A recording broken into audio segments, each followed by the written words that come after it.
Watch them grow. I dream I know deep of my feelings for you.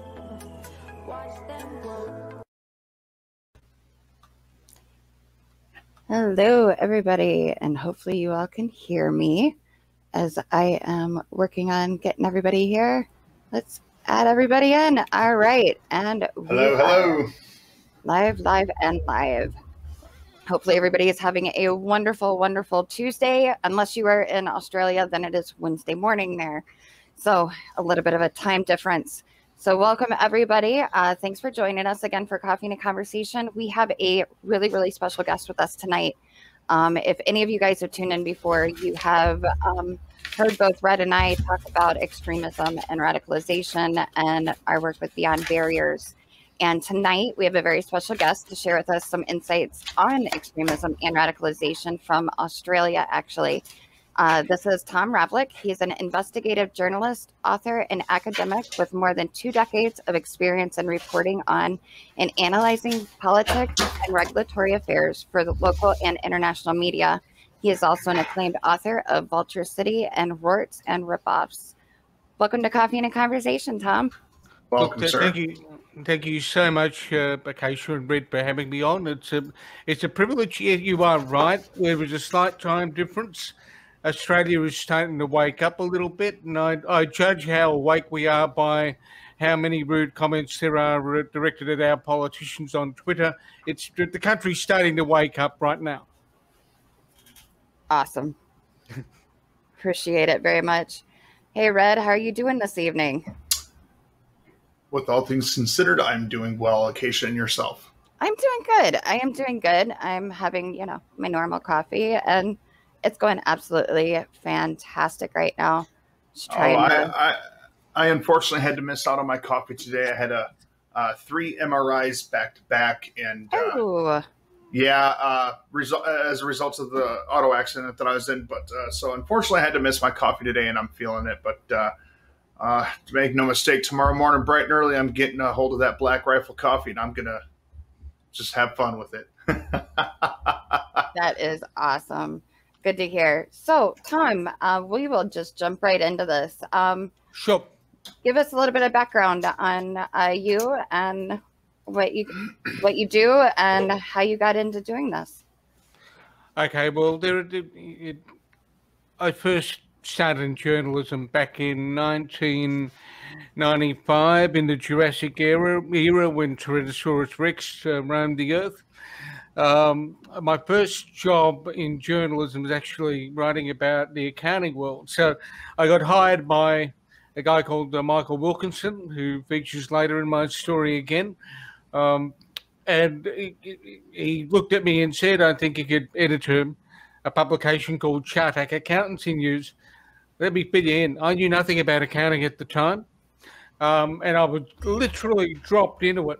So from that point on, for a good decade, I was involved in writing about sort of financial crime, accounting, corporate law, all that sort of stuff that sometimes tends to be seen by people as a non-medical cure for insomnia, right? Right. And you then after a decade of that, writing for mainstream media in Australia, specialist magazines, and then media overseas, including a group called Lapity Group, which has since changed hands multiple times. I can't quite remember who owns the newsletters I used to write for now, but I got tapped on the shoulder by a professional body, now known as Institute of Public Accountants. They needed someone to make a bit of noise for them in accounting and audit policy. So that's where I spent 8 years and went into a tax-based organisation looking at taxation issues from an Australian standpoint. Finished there in 2016. Extremism doesn't enter into the picture in terms of writing and studying it and analysing it until I get back into journalism and also teach. So I'm teaching audit and assurance and then looking at things like terrorism propaganda in the masters, terrorism financing and resourcing. So then, me being me, thinking, well, one master's isn't enough. Let's go do a second. Right. And that master's in terrorism and security studies. So that had a Wow. broader base for looking and analysing history of terror organisations, right-wing extremism and terrorism, looking at terrorist operations, how people who like blowing things up do what they do, and what other people learn from them. Right. So we meet at a point in time where I've spent 4 years looking at extremism and terrorism in some respects in an academic sense, but also now having moved into reporting on it a bit more extensively. That is awesome. Now, you said you got it. You said you got a master's in the terrorism studies? Masters in terrorism and security studies. So that Wow. the components of that are basically looking at principally history, and the unit on the history of terrorism looks at the breadth of terror networks, their history, their raison d'etre, their reason for being, and then you've got the other sort of units that dive into specific areas, whether it be jihadism, whether it be right-wing terrorism. There's a unit that I completed earlier this year that looks at transnational organised crime, and then, well, not so long ago, we get the news about Operation Ironside with the cooperation from the Federal Bureau of Investigations in your country and the Australian Federal Police. That was a bit of a mouthful, but on Operation Ironside, and the way in which they managed to con people into using an app on a phone that was locked for all other purposes. Right. It's an interesting period to be looking at it, all of these issues. Right. It's very fascinating. And I noticed you mentioned how you follow the money, essentially. And a lot of people don't realize that when it comes to terrorism and a lot of these groups, that they are funded somehow. And some of them are funded very well. And typically to get to the bottom, you have to follow the money. So I was interested that you brought that up. Now, right now, I know here in the US and abroad, extremism and radicalization is a huge, huge thing, especially the threat of right-wing extremism. How are things faring down there in Australia right now? Because I know you guys are having some issues right there right now and have an inquiry opened up down there. Can you tell us a little bit about that? Okay, let's begin where our security organisation, ASIO, the Australian Intelligence and Security Organisation, sees things. Now, they have publicly said that the caseload related to right-wing extremism, that is, things they're looking at in the area of right-wing extremism, or as we call it now, ideologically inspired violent extremism. That has led to a political debate, which I'll get to in a moment. But 40% of their workload is an increased thing is in the area of looking at right-wing networks and white supremacist networks that are other than jihadist networks, that were otherwise known as religious-inspired, violent extremism, right? Mm-hmm. So you're sitting. Those two terms, by the way, have caused a political debate down here because people aren't used to thinking outside of that what we call colloquially here in this country and no doubt in the US, is the culture wars. There's always a left and a right. There's always right. There are always people fighting against each other in some format. Whereas what security agencies in Australia and overseas are doing, they're saying, listen, we're not interested in policing opinion. We're interested in whether or not people are going to engage in violent extremism. That is what we're interested in. Right. Right.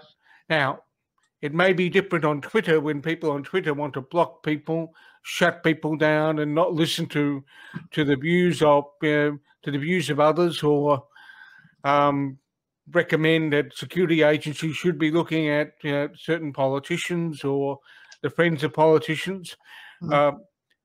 Twitter is not an intelligence age. Twitter is a neat little free for all that provides some of us with an interesting spectator sport during the day. But at the serious end of the security organisations like ASIO and like our police organisations here in Australia, their mission is to try and make sure that violent acts do not take place, that people are not don't have their property damaged, or that lives aren't affected. And that can be an interesting part of the debate, because some people will want action taken on a group simply because of the perspective they hold. Nobody's got the resources to be able to do that. And for those listening or watching, you might even want to have a look at a recent academic paper written by Sophia Moskalenko and Clark Macaulay in Perspectives on Terrorism, which looks at QAnon and how QAnon ought to be, or QAnon, depending on which part of the world you're at. Right. It's the same kind of crazy, depending. Anyway, no matter how you pronounce it, the Moskalenko Macaulay paper looks at the issue of how QAnon or QAnon ought to be treated in the communication, in the way in which enforcement organisations deal with it. They conclude that you don't police opinion. Stop trying to forcefully de-radicalise people, because it's not going to happen. You'll just push them further into the ideology. If you police action, you don't waste as many resources, but also you keep your resources for things that really matter. So I think that's part of where our debate's at in this country on that front. You mentioned the inquiry. Now, the parliamentary inquiry was sort of announced towards the end of last year. Their submissions were due in February. They've had 2 days of public hearings. Now, for a US audience, let me just briefly explain what the process is all about. The Parliamentary Joint Committee on Intelligence and Security is one of the most powerful parliamentary committees we have. There are representatives from the House of Representatives, our lower house, and the Senate. That parliamentary committee looks at a range of issues to do with intelligence and national security. It can range from almost anything. This inquiry is into extremist organisations and radicalism in Australia, and how we should be dealing with it. It was in part prompted, though not exclusively prompted, by the greater prominence that organisations we would call far right and commentators you call far right were having in the Australian community. An organisation that has been publicised here in Australia and no doubt across the globe, or people may have seen them mentioned on Telegram, depending on which public channels they've been hooking into, is an organisation called the National Socialist Network. It has risen to prominence over the past couple of years. Yes, as always, people involved in the NSN have been involved in other sort of illicit networks in the sort of ideological extremist space, and they've sort of built up activity. They've been doing their usual thing, throwing stickers around, throwing posters around. They went into the Grampians, which is a sort of national park type reserve here in Australia in January.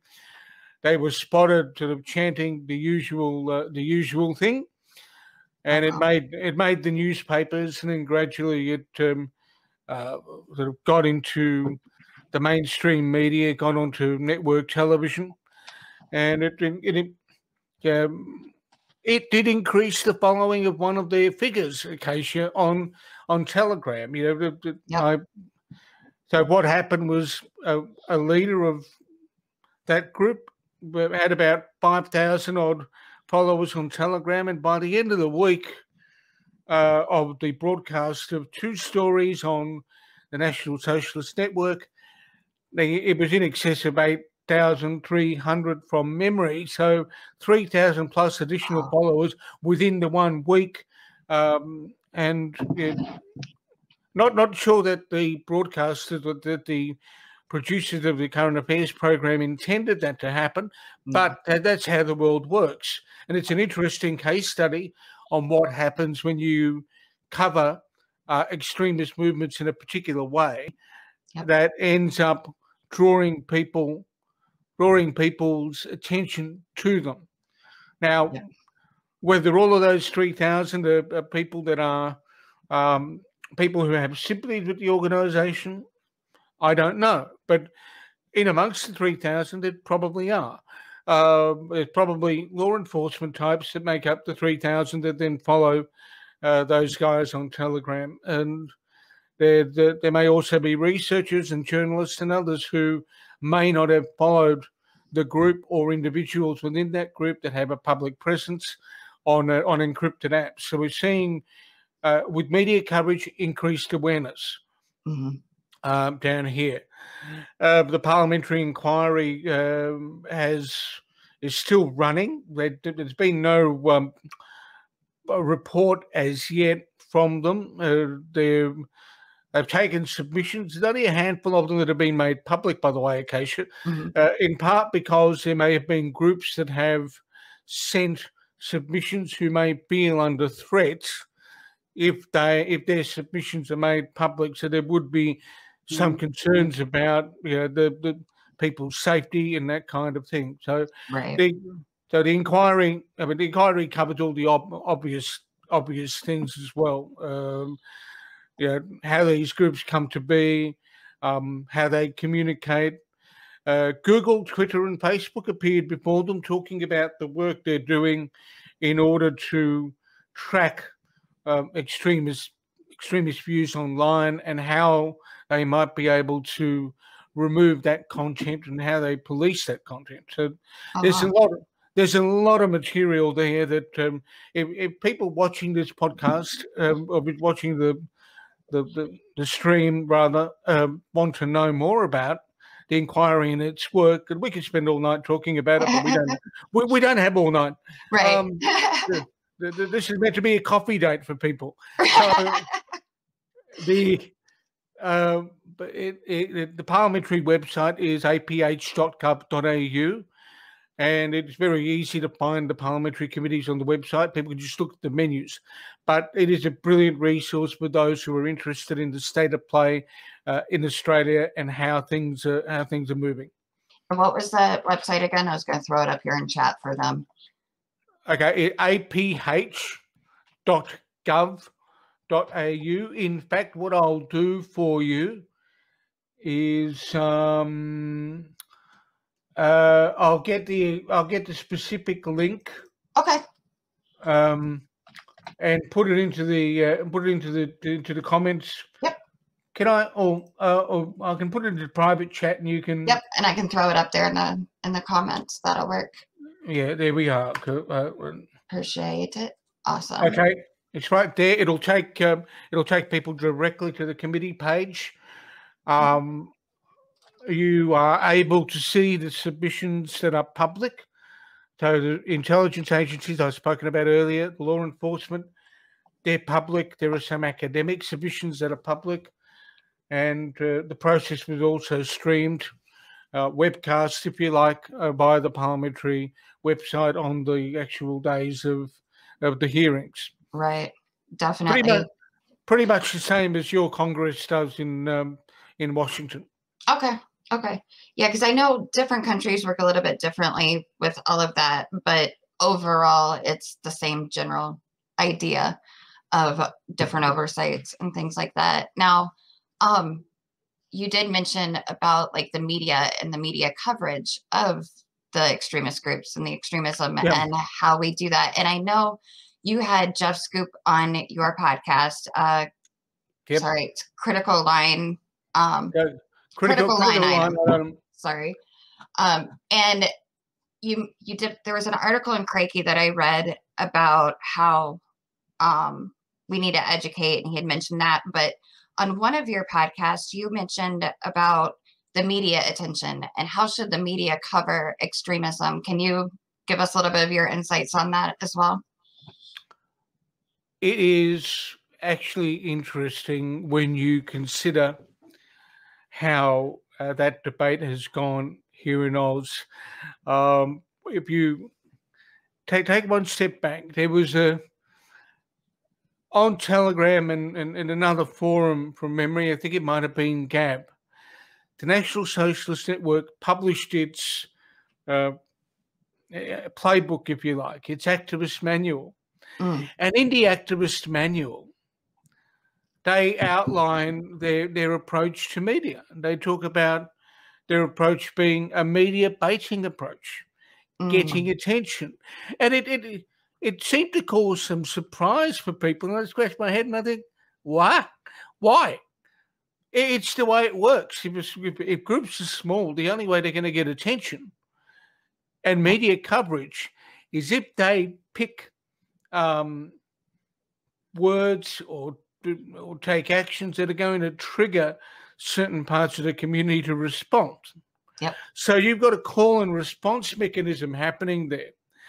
And some people will automatically respond to an event or words online or something without thinking through whether that's actually an attempt to draw people into a debate about immigration or just incite people to get worked up. Oh yeah. Now, and the media can fall for it, and then people have fallen for it because they haven't sat back and thought through whether the material that they're seeing presented is actually being put forward in order to create controversy in its own right. Right. But that then leads to the next question, obviously, which is how do you report on extremism responsibly? Well, the first thing you've got to do is you've got to take the opportunity to tell the audience this is how groups like, the National Socialist Network or whoever it happens to be, it doesn't particularly matter, get attention. Even minor political parties from time to time in this country will pick a topic. It doesn't matter what the topic is. And they will try to get attention by raising that issue. Why? They don't have huge advertising budgets. They can't buy splashes in the newspapers, even during an election campaign. So what are they going to do? They're going to find ways of riling people up. So it'll be their announcement or their comments in Parliament, or it'll be something said during an interview on a particular channel that might be sympathetic to them, and then the ball gets rolling, just like watching a game of ping pong. Exactly. It literally becomes a spectator sport. If you're not involved in having the fight on a particular issue, you're watching how this thing plays out, and you scratch your head. And you think, well, how did we get there? We got there because that, in part, was the intention of the discussion being had, or the topic being triggered. Exactly. It's very interesting that you say that, because some people know this from my channel, some people don't. Everybody knows that I work with Beyond Barriers, but I actually was a propagandist with the movement at one point in time. And that's the thing, like you said, media attention is free advertising. Even if it's negative, they view it as free advertising. So you have to be very, very careful as to how you approach it. And like you said, you never know, because you still have to report what's going on in the world. So it's a very delicate, like you said, to try and figure out which is the best way to do it. It's very interesting. But I think you need to explain the mechanism that's being used and how people are being manipulated as well.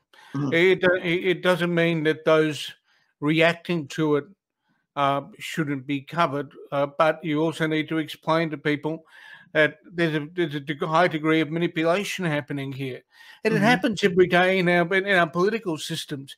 You've got it in Congress. How often do people say weird things in Congress to get on television, to Yep. get on Fox, to get on CNN or MSNBC? Politicians do it here all the time. Yep. Absolutely. And there's nothing better for television hosts and producers than having politicians who say weird things to fill up schedule time that might otherwise be empty or on some other issue. Right. Exactly. It's easy content. Oh, yeah. Yeah. And the more outrageous it is, whether it's coming from the right, left, and different, the more chance you have that they're going to pick it up, because it's like, oh my goodness, I can't believe they just said that. And there you go. Like you said, that's exactly what happens. That's the thing. But when I hear people say something weird, yes, I can believe they said that. Right. Secondly, I believe it. And then when people sort of say, I can't believe they're still talking about that. Yeah, but they get it from somewhere. So it's in a question of the tactics they use, where they got it from, what the influences are, and you start going down into a better analysis of why people believe what they believe and how they've been caught up in something, which is obviously where my first discussion with Jeff Scoop began, and the second one obviously with the media. And then, people who follow your Twitter feed and follow you on LinkedIn would have caught up with the fact that I also did an interview with Daryl Davis on similar issues. Yep. We didn't spend a lot of time talking about Daryl's music career, however, which fascinates me just as much, and in some aspects even more. But it's important that we demystify what people do and what people say. And I think the other interesting thing that comes out of some of the discussions I've had with people on extremism is the importance of the broader education on philosophies and how different communities deal with certain issues. For example, anyone who's brought up in a kind of a Christian household, whether it be Catholic or Protestant, will know that there are different schools of Christianity or different streams of Christianity and how that evolved. Funnily enough, some of those folks don't know how Islam evolved. They got no idea. Right. So they might understand that there's Lutheranism, there's Protestantism, there's Catholicism, there's whatever have you, but Islam, they're confused about because they haven't taken 5 minutes to even think about how the belief system came about and how people determine a particular school of thought within that belief system and how it develops. One of the challenges I've put to people in conversation from time to time is to say to them, look, the way we in the media from time to time refer to Islam is as if we were referring to the entirety of Christianity and comparing it to or equal or painting it as being equivalent to David Koresh's Branch Davidian sect. Right. Now, someone who sits in the Christian space will turn around and say, that is not correct, that is inaccurate. Well, it's what people do. It's what people who are ignorant and don't understand where Islam comes from and how those communities function are doing to Islam. They're actually not applying sufficient critical thinking or even a genuine interest in understanding. Right. And that, I think, is critical, because if you're going to get to a point where people analyze issues like terrorism properly, you actually have to understand what the extremes are.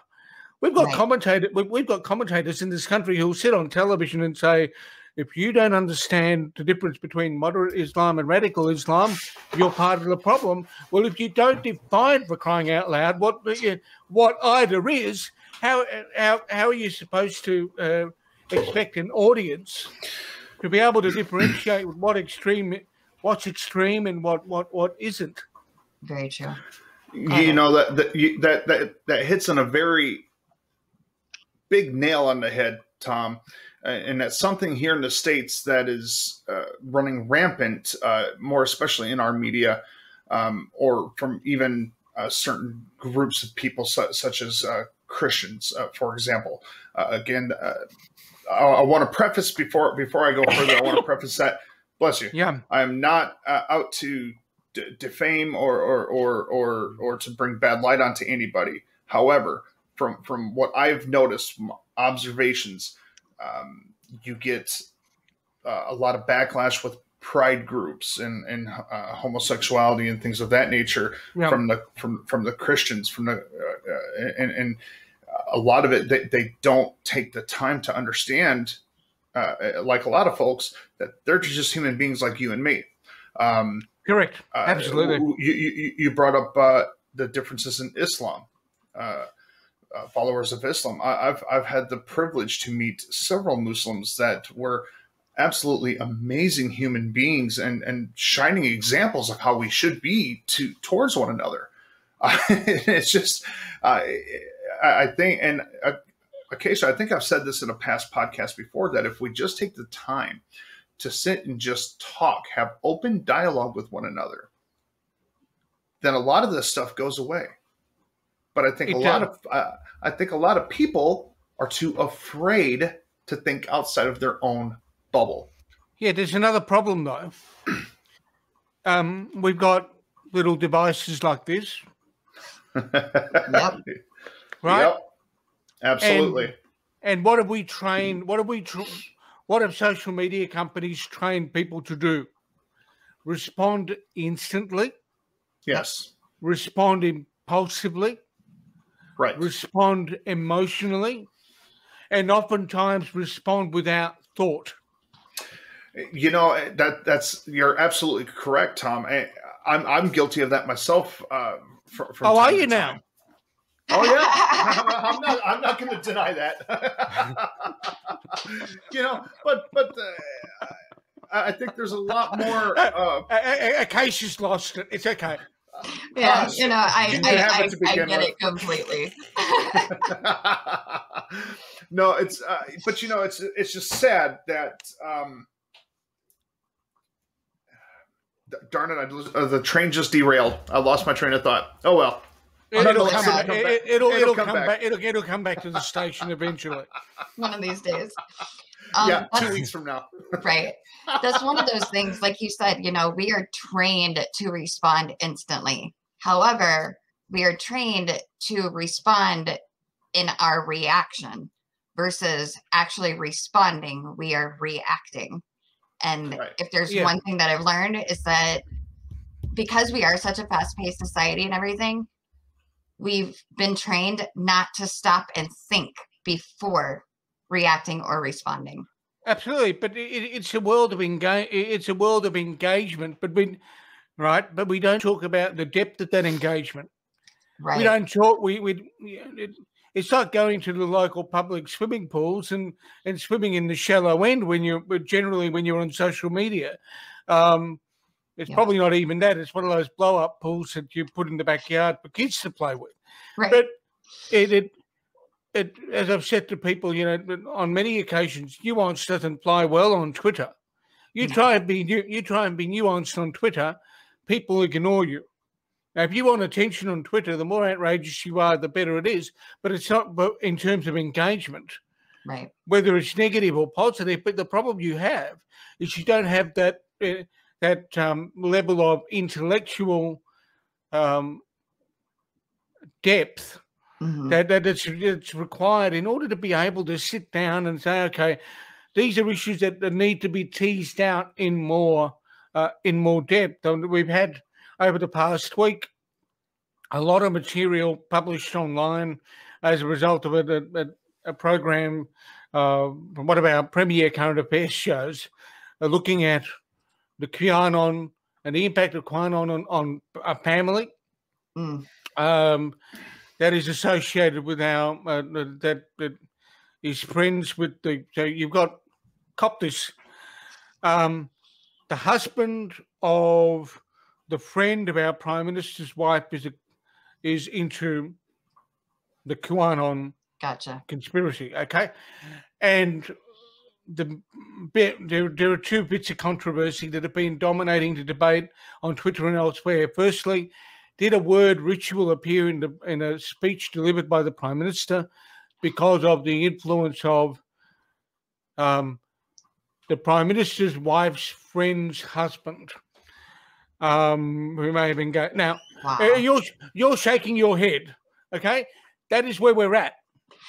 Yeah. That is where we're at. And I sit back and I look at it and I'm thinking, firstly, whether the word ritual abuse was inserted because of a conversation between someone and the Prime Minister, or whether the word was put in by the PM himself as a result of reading some aspects of evidence or something else, it ended up in there. So the origin ends up being, to me, in part a debate that the Prime Minister can only resolve. Whether he has to or not, is it? Exactly. But that's the influence. So you've got this QAnon influencer that's at the centre of this. So the Prime Minister. I don't think the Prime Ministerial angle, by the way, is the important thing in that story necessarily. I think it's a second or third level issue for me. It's the impact that extremist groups have on, or extremist ideologies have on the immediate family, and how families rupture as a result. And that, I think, is a far more interesting issue to explore. And that's where I thought the story had a merit, because people need to understand how people become a part of an online movement or a physical movement. What happens to them while they're in that movement? What happens to families while they're in that movement? Exactly. And how they move to exit. What inspires exit from that space? Right. Exactly. And it is true. Like, a lot of people don't, because it is nuanced. And like you said, our online, whether social media, Twitter, Instagram, TikTok, all of those, like, there isn't the depth that needs to be there, and they don't have time or need for nuances, and everything can't be solved in a 120 character Twitter response. At all, because you just don't get context. You don't get any of that. But Absolutely. People don't realize that there's extremism and extremist groups and people that become radicalized in those movements. Like, there are steps to it, and it affects more than just that person.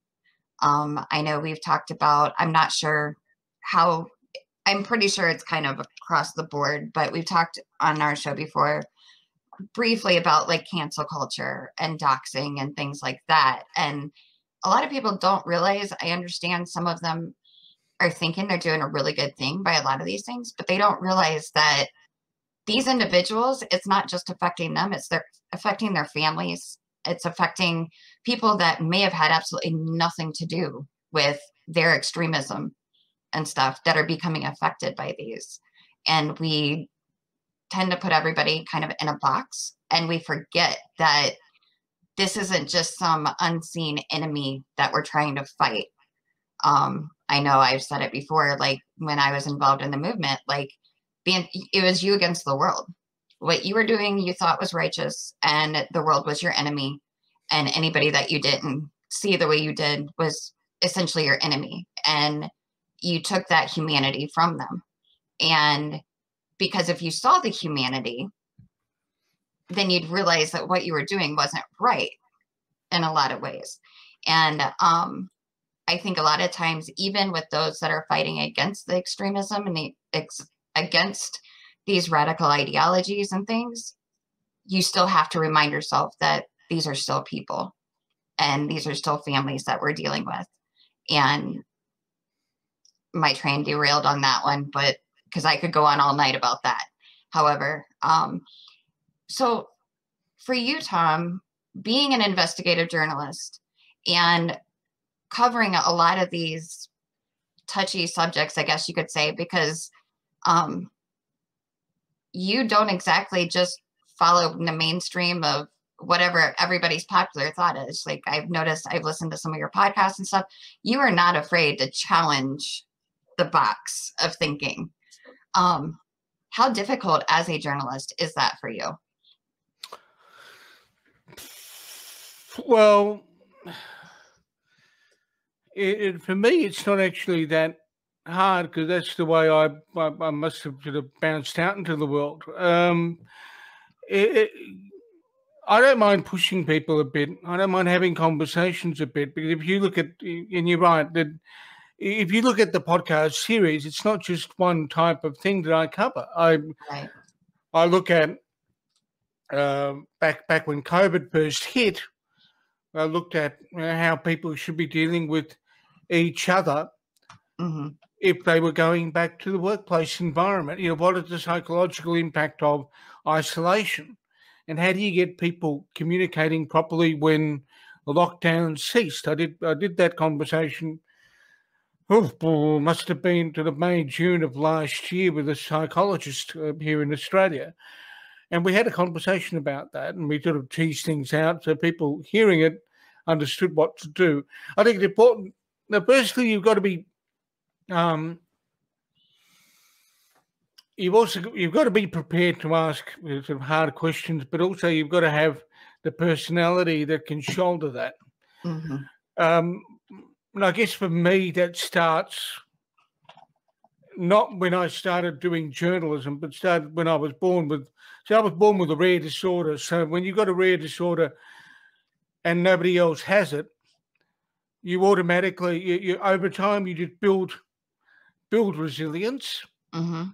Okay. And then you build a sense of you don't really care what other people think. You get to a point where you hear what they say, you analyze what they say, but you try not to let that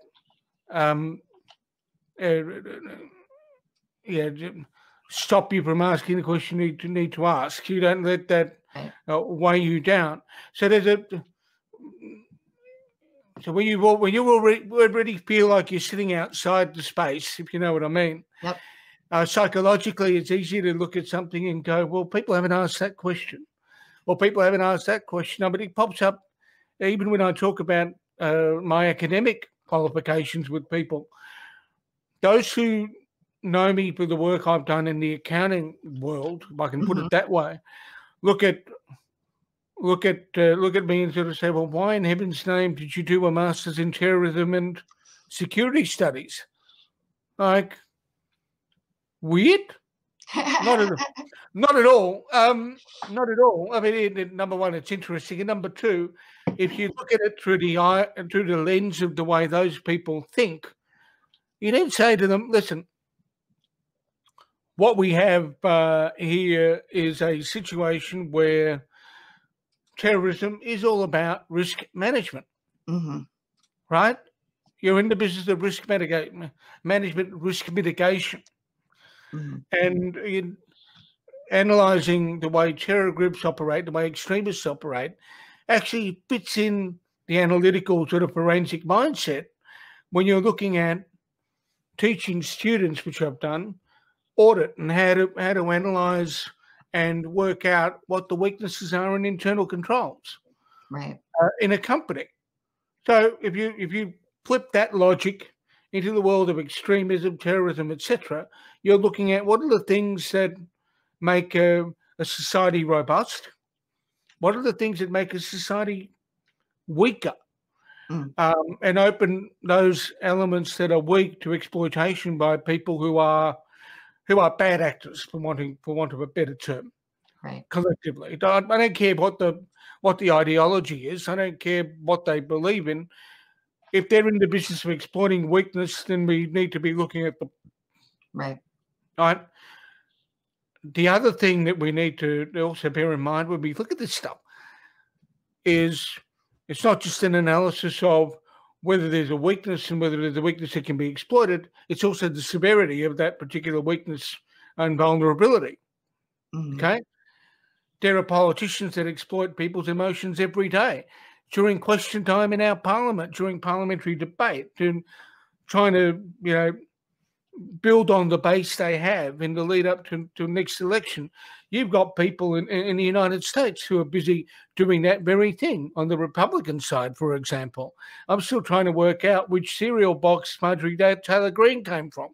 And it just, I mean, all of that and more.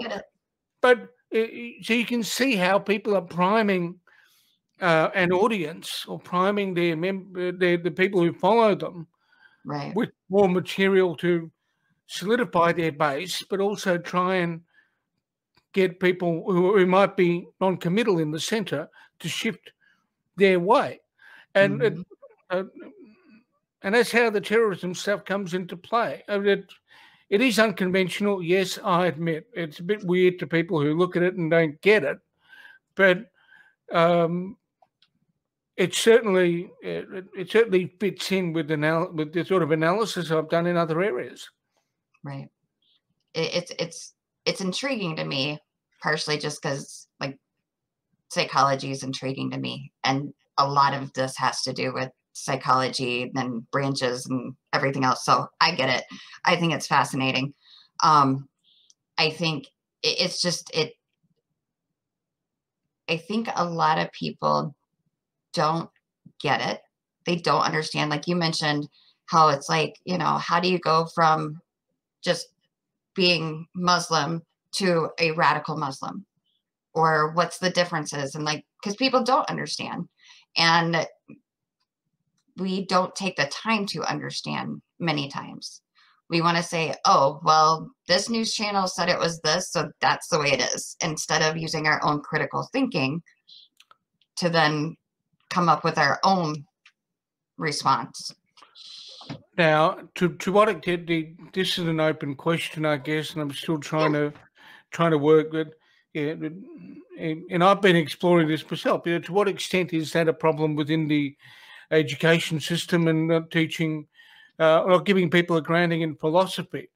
But young kids today are probably more likely to know what the Kardashians had for breakfast than what, and then the history of the US or Australia or the UK or right. any country in Europe. I mean, if I look at the television that people consume, and I know, or rather watch, here in this country, you look at things like Married at First Sight. You look at reality programs where things are rigged up, things are edited. I mean, I've heard of people who tell me, I watch it because it lets me know how the younger generation lives, or and I've thought, no, those things are so edited and so cut that there'd be people in a younger generation who are on Twitter swearing their heads off, saying, why are these people behaving the way they are? Oh, yeah. But again, that is media baiting an audience and getting a reaction. Yep.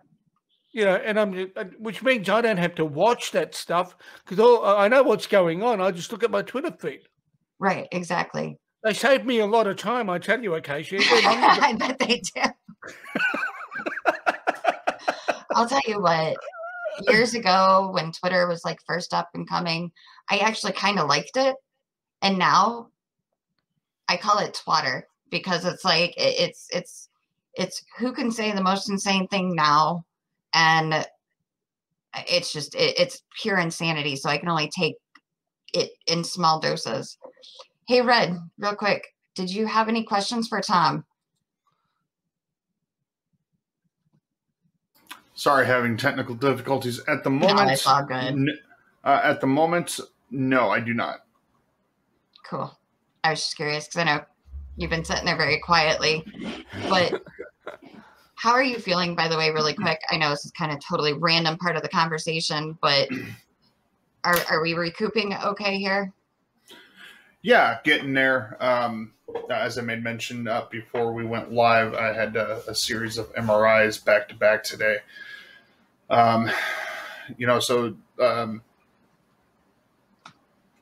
Slow but steady progress. It's definitely something you don't want to rush, especially when it comes to soft tissue injuries and concussions and whatnot.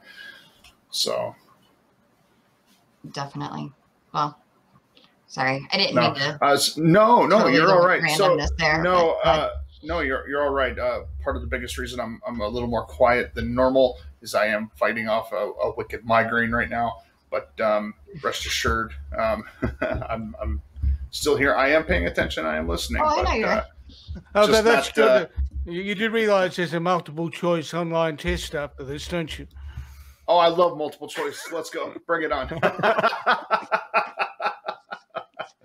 Well, like most things in life, multiple choice is either you have a 50% chance of getting it right and you have a 50% chance of getting it wrong. And if you get it wrong, you go back, you do it again, and you do it right the next time. Mythbusters was one of my favorite shows, and one of their hosts had a comment that said failure is always an option. And indeed it is, because we can always learn from that failure or learn from that mistake.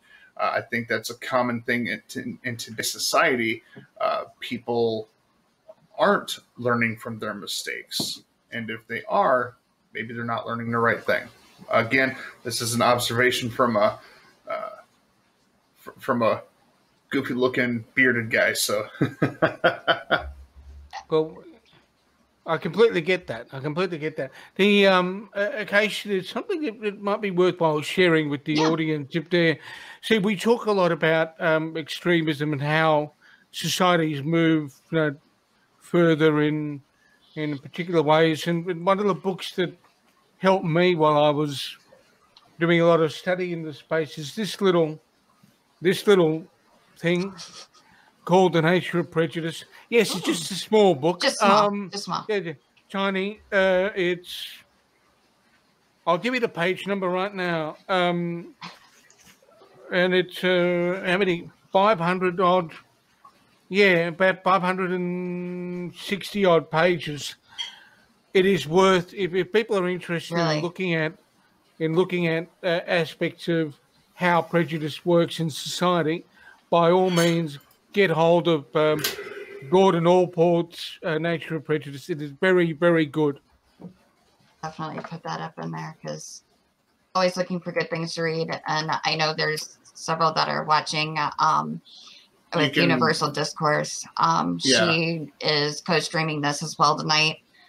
Shout out to Universal. And she has a lot of people that do research and analytics and stuff that watch her channel also. So, and thank you, Crowdsource Politics, for the follow. Much appreciated. Absolutely. And Acacia, regarding that book, if anyone wants to, you can find it on Amazon.com for $25. Awesome. Cool. It is extremely useful, and there is a wonderful section. I dived into it when I was doing an assignment back, I think it was in early 2018, looking at terrorism propaganda. And there is an excellent chapter in Allport's book on religion and how, if you believe in, and the way he explains it is really, really neat, how if you believe in Proposition A, you couldn't possibly believe in Proposition B. And that sets up the sort of the silo in which you live. If that's how you orient your mindset and orient your philosophy. Right. It's very interesting. It's actually really useful when you're trying to get your head around how people build a narrative, build what I would call a conceptual scaffold for doing bad things. Right. They structure things. They tell you that, you know, as you would be aware, people who are adherents to the good guys, people who aren't strict adherents are the bad guys, and people who want to help those who aren't strict adherents are also bad guys. Right. Right? All of that kind of stuff is covered, and it's worthwhile. Anyone that really wants to do a bit more in-depth analysis rather than 280 character Twitter post. Right. Exactly. That's the kind of thing we need to be doing. That is awesome. And I don't want to keep you for too much because I know you've got work and whatnot, but I definitely, if you'd be willing, would love to have you on again. Because we could talk about this for ages, really, because I'm completely fascinated, not just in the extremism and the radicalization going on in Australia now, but also like, because a lot of people don't realize, and you kind of touched on it, like everything connects in some way, shape, or fashion. Like point A connects to point B, and a lot of times we don't realize that there's a connection there until we sit down and we actually look into it. One of the best things that I read was it must be about a page or two in an ancient accounting textbook of all things, was a description of a system of accounting looking like a house. Everything has its place, and you know, if you look at only a room in a house separate from the rest, you're not seeing the full picture. Right. That's true. That's true. Hey, Red, do you have any announcements real quick before we sign off for the evening? Just a few. Ladies and gentlemen, extremism of any kind and racism of any kind is absolutely disgusting and abhorrent, and it should be called out regardless of what side of the spectrum it falls on, whether it's Democrat, liberal, conservative, Republican, etc. It's all garbage, it's all bad for you, and it needs to be squashed. If there is anybody dealing with some mental health problems or crises, please know that you're not alone. There are people out there that care. We want to see you survive. We want to see you live. If you are in the United States, you can call 1-800-273-8255. That is available 24/7, 365 in languages of English and Spanish. If you choose not to want to verbally talk to somebody and you much rather text, please text the word HOME. That's HOME to 741-741 to connect with the crisis counselor. For our friends in Canada, available 24/7, 365 is 1-833-456-4566. Between the hours of 4 p.m. Eastern and midnight Eastern, you can send a text to 45645 to be connected with a mental health professional. If none of these are a viable option, you can call 911 or your local emergency number. Police departments across the U.S. Especially have started to implement care teams, special response teams that send out either a licensed therapist or a licensed social worker who can get you in touch with the therapist right there on scene. They meet you on your terms, and it's much more appeasing to the individual needing help. You can also go to your local emergency department where they have doctors and nurses trained and ready to help you in your time of need. Remember, this world would be very boring without you in it. Absolutely. Very true. Thank you. And for all of you that are watching this, those numbers are in the chat on the Twitch. And as always, if you guys have any comments, suggestions, ideas, questions, please DM me in Discord or through email, or email red@beyondbarriersusa.org. And we will definitely do what we can. And I appreciate everybody tuning in tonight. It was a little bit heavier topic than what we normally do, but that's what Coffee and Conversations are about. We are having all the interesting conversations that nobody else is having, but all the conversations we need to have. So thank you, Tom, very much for joining us this evening. Much appreciated. Absolute pleasure, and happy to do it again at some point. Absolutely, because this is not something that's going to go away anytime soon. And I think more people need to listen and hear what's being said from those that either have been there or are watching it and that are talking to those that deal with it constantly. Absolutely. So make sure you hit that like and subscribe button. And if you're a Prime member, please, you can subscribe to the Twitch channel for free using your Prime. So we will also be back real quick next week with a very, very special Coffee and Conversation. Larry Kupperman will be joining us again to go over some Jewish comedy. So this should be a really fun conversation too. Thank you guys. You all have a wonderful evening. And as Red would say, peace, love, and graham crackers. We're out.